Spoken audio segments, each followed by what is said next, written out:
صراط الذين أنعمت عليهم غير المغضوب عليهم ولا الضالين آمين. Ai Katonda waife tukusaba otukunganiza n'olwaleero nga tukyaziza baba waife dada w'abana Uganda ng'ekimulese wano kwida kutegeeza bantu nti akasobola okukulembera eggwanga lino. Katonda waife tukusaba omubise mu muyaga guno nga bwe wamubisa mu miyaga egyasooka. Tukwegayira Katonda waife abana Uganda basime ebirungi byakoze okuva lwe yayingira ku bukulembeze okutuuka olwaleero, era nga tukaali n'essuubi mu ye okubanga akatukolera ebirungi. Katonda waife toola omukono gwe ogw'ekisa oguwa omusaasizi ogute ku ye asigale nga akatukulembera for God and my country.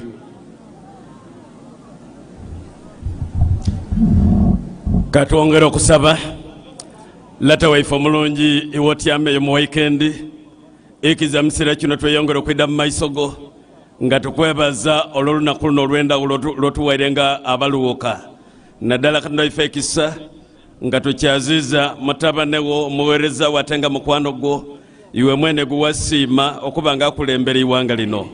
Naddala mu byafaayo bya Uganda ng'omughayira ekisa omusoboze isa okutambuza Uganda emyaka gino ate nga galiga emirembe galiga isanu galiwo okweyagala galiwo okwesiima.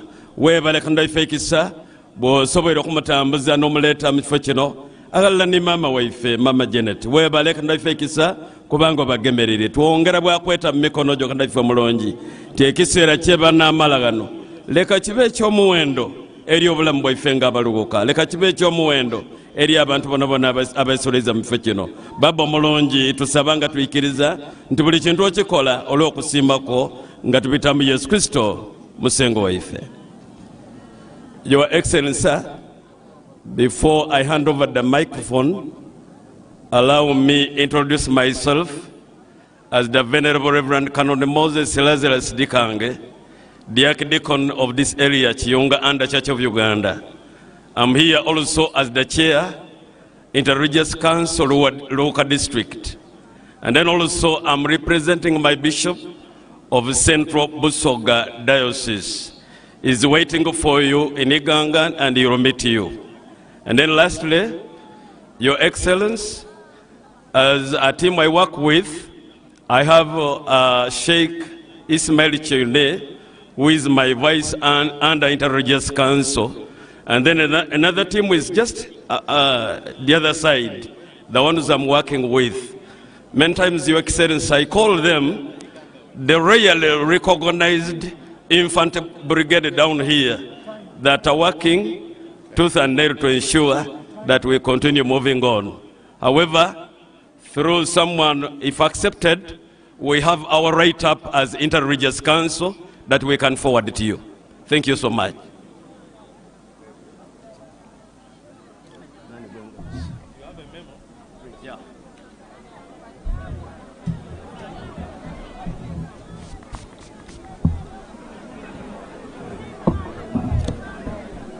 Your Excellency, Ninze Chibuika Michael, Mutabanewo Aradiswa District, Eya Luuka. Ogwange, Gubaida Gwakwa Nilza Baba, allow me invite the Secretary General to master and guide the rest of the occasion. Webale. NRM oye! Luuka oye! Thank you. Your Excellency, the President of the Republic of Uganda and the National Chairman of the National Resistance Movement Party, we welcome you to Luuka District this day, the 20th of November, 2025. We welcome you together with our Mama, the First Lady of the Republic of Uganda, Mama Janet Museveni. We thank you for always coming together and showing us the love that you have for the people of Uganda.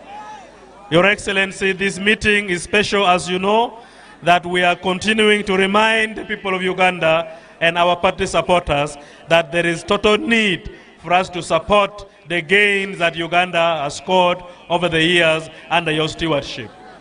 These gains are many, but the most important that we all know is that the majority of these people before you are born during the time you are in leadership, and you have protected them, you have educated them, and they look healthy. And now here they are before you to continue listening to your teachings and making sure they participate in the continuous development of this country. Your Excellency, I will introduce the few leaders that we have, but our program will run as follows. After my brief introduction, I will invite the party chairman to come and give us a brief summary of the political situation of Luuka district, and thereafter, the Right Honorable First Deputy Prime Minister, Mama Rebecca Kadaga, will come and receive you in Luuka, and after her remarks, we shall have the Regional Vice Chairman of the party, and thereafter, our first National Vice Chairman will invite you to speak to your people. We have amidst us the Right Honorable Alhaji Moses Chigongo, the first National Vice Chairman of the party. Thank you for coming, sir. We have Honorable Calvin Echodu, the Vice Chairman of the party for Eastern Region.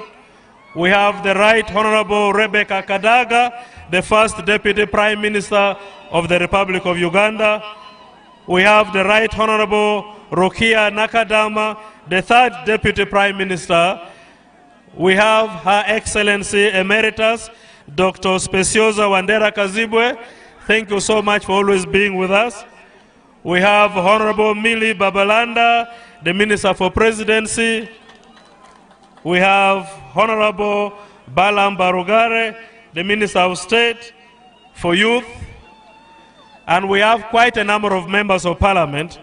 We have Honorable Chobe Luke, the Member of Parliament for Luuka North. We have Honorable Kisa Stephen, the MP for Luuka South. We have Honorable Esther Mbayo, the Woman Member of Parliament. And we have Honorable Kadogo Veronica, our representative in the East African Legislative Assembly. Among the former members of Parliament, we have Honorable Buchabule Florence, who is the Senior Presidential Advisor for Busoga Sub-Region, and we have Honorable Medi Mulumba around. May I now take the opportunity to invite the party chairman to come and give us a summary of the report, indicating what we have done, what we should do, and what we have to improve. Thank you so much. Mr. Chairman, come and interact with your people in less than 10 minutes.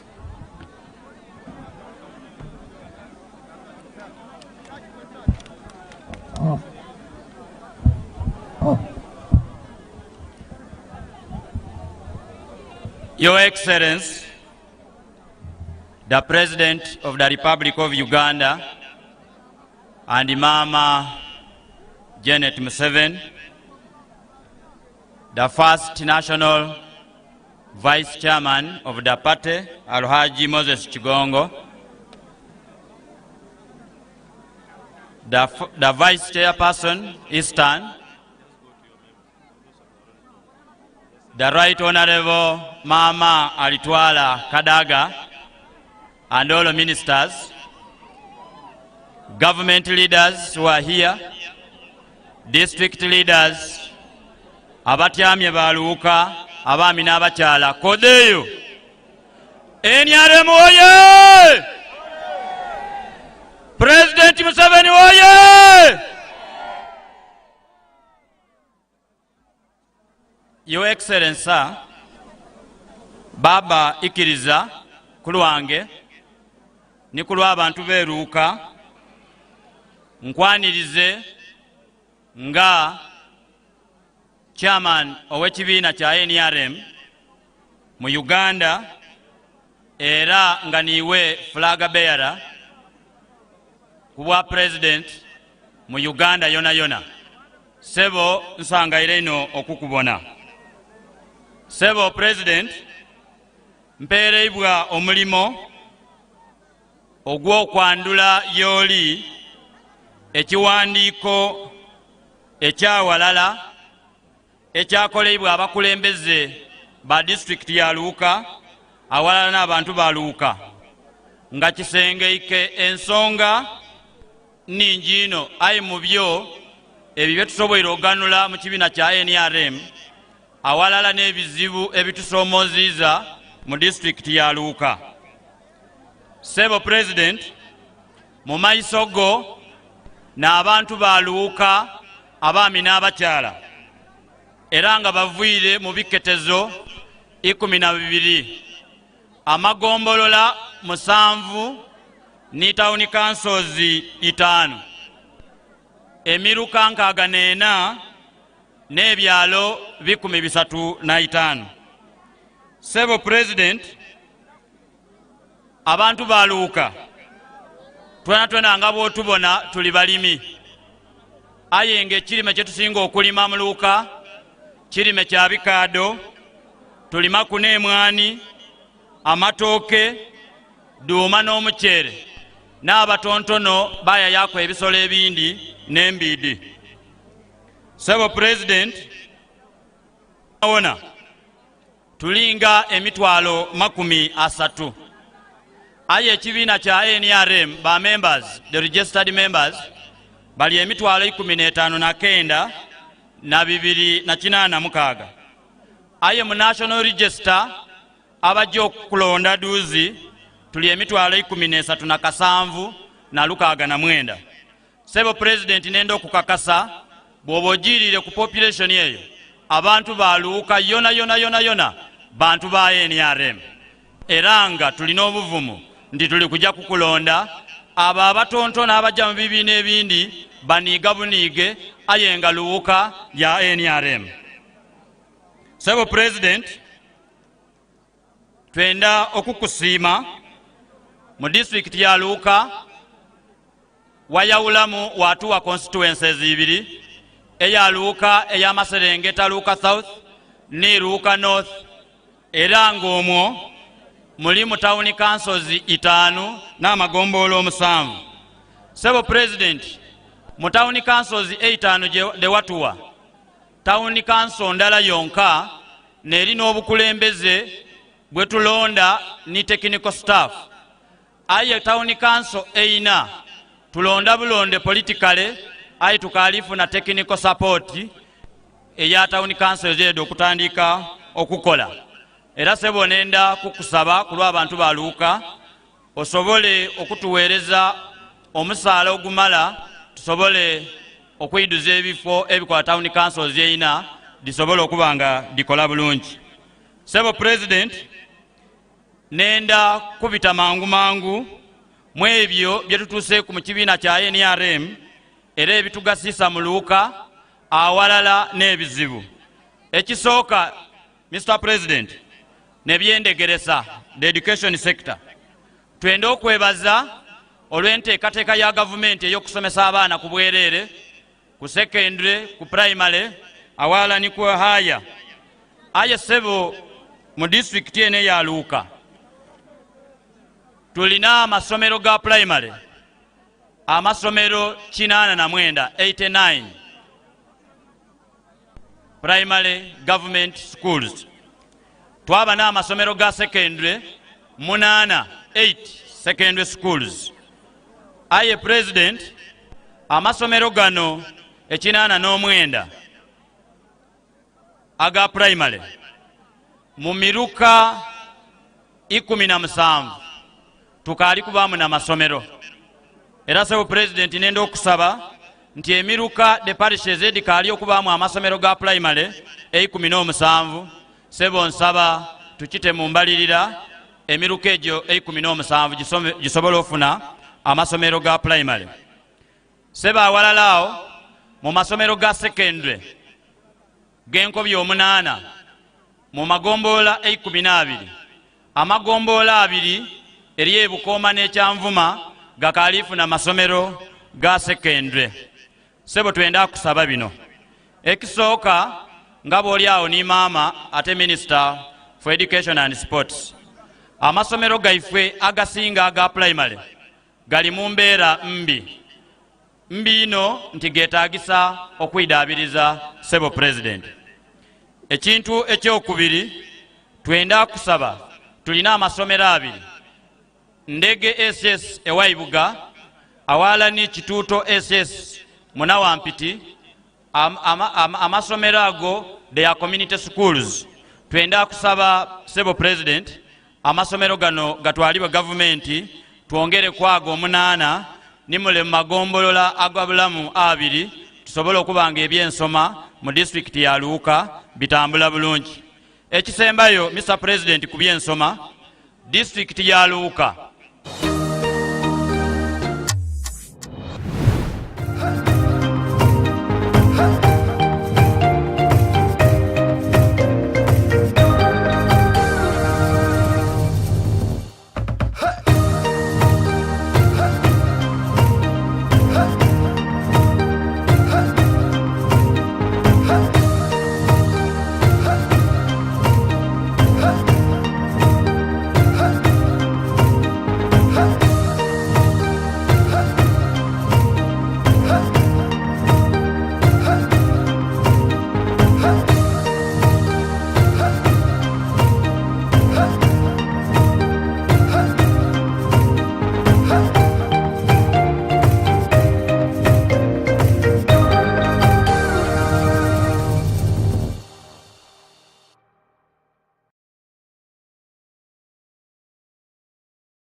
Abanungi